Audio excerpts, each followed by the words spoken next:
Jai Sitaram. Ramaya Ramabhadraya Ramachandraya Vedase Raghunathaya Nathaya Sitayah Pataye Namaha. Bala Ch, chapter 41, Amshuman's quest. In the previous chapter, we learned how the anger displayed by the 60,000 sons of King Sagara when they saw Kapila Muni with the sacrificial horse reduced them to ashes. So Kapila Muni does not burn them to ashes. Srimad Bhagavatam very clearly says that the anger, the fire in the bodies of those 60,000 sons reduced them to ashes. Now, King Sagara is waiting for the sacrificial horse to continue his Ashwamedha Yajna, and his 60,000 sons are also not available. So we'll see how he sends his grandson Amshuman to figure out what has happened. And Amshuman traces the steps of his uncles and he gets to learn what happened to them. Verse 1. Putran chiragatān jñātva sagaro raghunandana naptaram abravit raja dipyamanam svatejasa. Finding his sons had been away an unconscionable long time, Sagara turned to his grandson Amshuman, who was resplendent in his own energy. Verse 2. Shura cha krita vidya cha purveh tulyo asite jasa pitranam gatim anvichya yena cha ashvo apaharitaha. Brave you are and well educated. You are not behind your forefathers in prowess or energy. Bring me news of your uncles and of him who has made away with the horse. Verse 3. Antarbhaumani satvani viryavanti mahanti cha tesham tvam pratighata artam sa asim grinishva karmukam. The beings that inhabit the interior of the earth are of terrible might and power. Arm yourself against them with your bow and sword.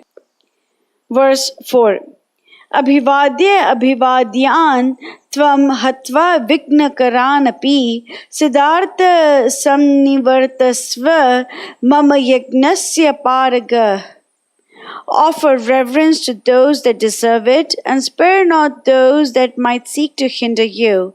Come back unto me with news of success, and enable me to complete the sacrifice. Verse 5.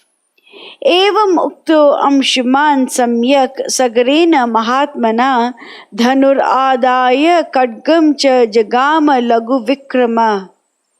Thus directed by his noble grandsire, Amshuman set out in hot haste on his quest, armed with sword and bow. Verse 6. Sa khatam pitrabhihi margam antarbhaumam mahatmabihi prapadyata narashreshta tena rajnya abhichoditaha. Following his grandsire's direction, he soon came upon the path dug into the bowels of the earth by his valiant uncles. Verse 7. Deva danava raksho bihi pishacha pataga uragai pujyamana mahateja disha gajam apasyata. He took that way and came upon the dig-gajas honored by the Daityas, Danavas, Rakshasas, Pishachas, Pannagas and Uragas. Verse 8. Satam pradakshinam kritva prishtva chaiva niramayam pitrin sa paripapracha vaji hartaram evacha. He went round it, inquired after its welfare, and respectfully asked for news of his parents, as also of the horse thief. Verse 9. Disha gaja tu tat shrutva pratyuvacha mahamatihi Asamanja kritartah tvam sah ashva shigram eshyasi. The elephant replied, O son of Asamanjas, soon shalt thou come back with success and the horse with you. Verse 10. Tasya tat vachanam shrutva sarvaneva disha gajan yatha kramam yatha nyayam pashtum samupa chakrame. The other elephants whom he came upon confirmed the glad tidings. Soon shall we see you come back honored and with a long lost horse. Verse 11. Teh cha sarvah disha pale vakyajnai vakyako vidai pujitah sahayah chaiva ganta asi iti abhichoditah. Extremely intelligent and no mean speakers themselves, they encouraged him with the fresh hopes by their prophetic assertions. Verse 12. Tesham tat vachanam shrutva jagama lagu vikrama bhasma rashi krita yatra pitarah tasya sagara. On he hastened to where his ill-starred uncles lay, a heap of ashes. Verse 13.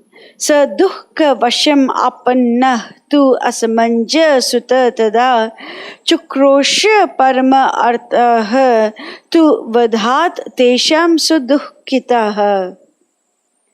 His heart burst with grief at the miserable sight, and in a loud voice he bewailed the untimely and shameful fate of his uncles. Verse 14. Yagniyam cha hayam tatra charantam aviduratah tadarsha purusha vyagro duhka shoka samanvitah. And there was a sacrificial horse grazing all innocently nearby, as if it was not their evil destiny.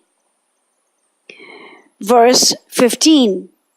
Sa tesham rajaputranam kartu kamo jalakriyam sa jalartham mahateja na cha apashyat jala ashayam. He desired to offer libations of water unto their manes, but search as he would, not a drop of water could he find anywhere. Verse 16. Visarya nipunam drishtim tato apashyat khagadipam pitranam matulam rama suparnam anila uppamam. Casting his eyes around, he espied the uncle of his uncles, even Garuda, the lord of birds, shining with the brilliance of the lord of fire. Verse 17. Sacha enam abravit vakyam vainateyo mahabalaha ma shucha purusha vyagra vado ayam loka samattaha. Grieve not, noble son, they deserve their death. Verse 18. Kapilena aprameyena dagdahi ime mahabalaha shalilam na arhasi prajna datum esham hi laukikam.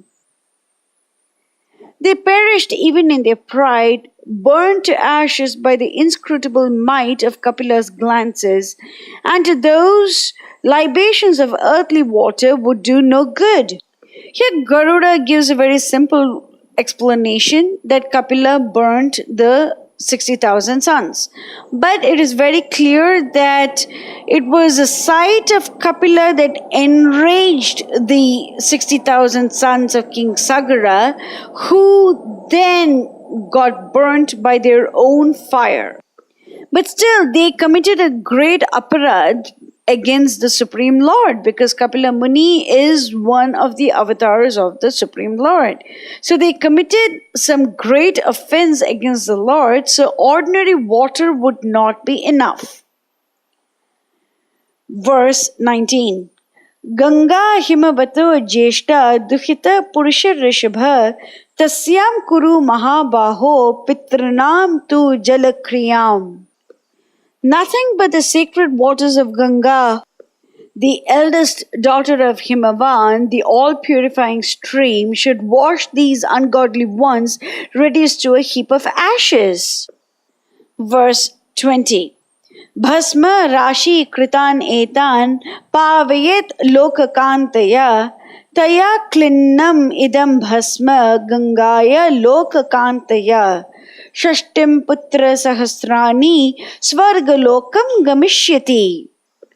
The world purifier river Ganga will drift them who are rendered as mounds of ashes to heaven, and she alone will be able to raise the 60,000 victims of foolish temerity to the abode of the blessed. Verse 21. Nirgaccha cha ashvam mahabhaga sangrahya purusha rishabha yajñam paitamaham veera nirvartayatum arhasi. Take thou the horse back with thee and enable thy grandfather to complete the sacrifice. Verse 22. Suparna vachanam shrutva sah Amshuman ati viryavan Tvairitam hayam adaya punar ayat mahayashaha. And the valiant Amshuman obeyed him with a heavy heart. Verse 23. Tato rajanam asadya dikshitam raghunandana nyavedayat yatha vrittam suparna vachanam tatha. Soon he stood before his grandfather and acquainted him with the details of his quest, the unhappy fate of his uncles, and the advice of Garuda. Verse 24. Tat shrutva ghora sankasham vakyam amshumato nripaha yajñam nirvartayamasa yatha kalpam yatha vidhi.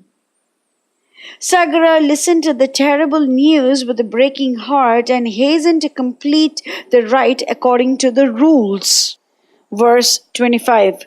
Swapuram cha agamat shriman ishta yajño mahipatihi gangaya cha agame raja nishchayam na adhyagacchata.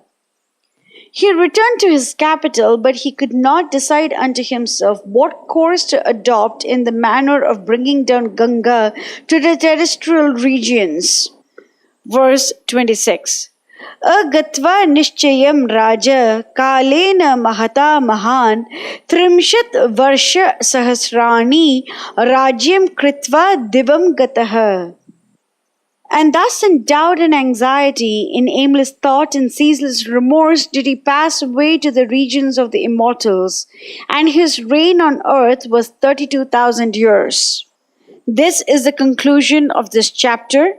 In the next chapter, we will see how Amshuman's grandson Bhagiratha conducts a particular penance to bring Ganga down to this earth.